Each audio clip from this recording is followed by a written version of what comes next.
Saudara tahu gak sih kalau resistensi antibiotik ini sudah jadi masalah kesehatan dunia, masalah keamanan pangan, dan perkembangannya. Saudara mungkin pernah dengar istilah kabal antibiotik. Tapi saudara harus ingat, kalau yang kabal ini adalah bakteri, bukan katong, bukan manusia ataupun hewan. Tapi sabar dulu, apa itu resistensi antibiotik? Atau katong bilang kabal antibiotik ini. Terus kenapa akang tuh bisa berbahaya?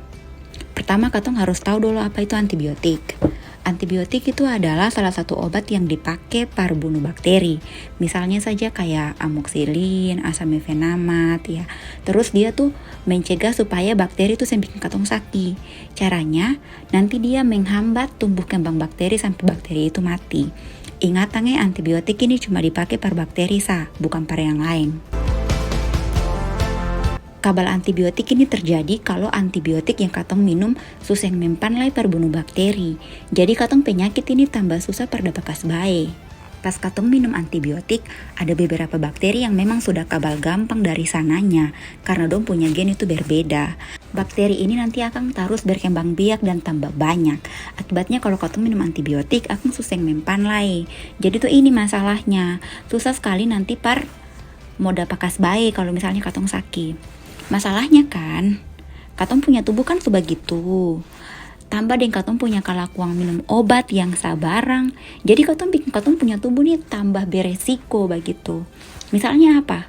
Misalnya katong beli antibiotik sabarang di pondok pas katong sakit. Toh kalau misalnya katong beli obat sabarang tanpa tahu ini katong penyakit dari bakteri atau virus, itu bisa bahaya. Kenapa? Karena bakteri dalam katong punya tubuh bisa kena obat ini, dan bakteri yang suka kabal tadi itu bisa langsung bereaksi, kemudian dia tuh akan berkembang biak tambah banyak lagi begitu. Nah yang kedua, antibiotik itu yang bisa kasih bahaya baringos, dan flu itu yang bisa, karena itu tuh dari virus, bukan dari bakteri. Jadi ingatan kalau saudara dong baringos, babatuk, flu itu yang boleh cari antibiotik.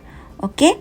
Nah, terus kalau misalnya minum antibiotik toh kayak asam mefenamat, amoxicillin tadi tuh, kalau sudah rasa baik, katong harus habis DP obat sampai selesai. Jangan katong stop di tengah jalan, nanti bakteri tuh malah makin tumbuh dan berkembang tambah banyak. Jadi, siapa sih yang bisa berpotensi dapat resistensi antibiotik ini? Nah, sebenarnya kasus ini tuh sudah merupakan ancaman di seluruh dunia. Bisa karena semua orang, berapapun DP umur, dimanapun dia tinggal, bisa karena semua orang. Di tahun 2019 saja, ada 1,27 juta orang meninggal di seluruh dunia gara-gara resistensi antibiotik. Dan juga dia tuh berhubungan dengan 5 juta kasus kematian. Jadi bagaimana saudara? Masih mau coba-coba beli obat sabarang? Pikir 2 kali ya? Oke? Oh iya, sebelum beta tutup, jangan lupa sebarkan video ini ke katong punya saudara-saudara yang lain supaya dong juga tahu tentang kasus ini. Dadah!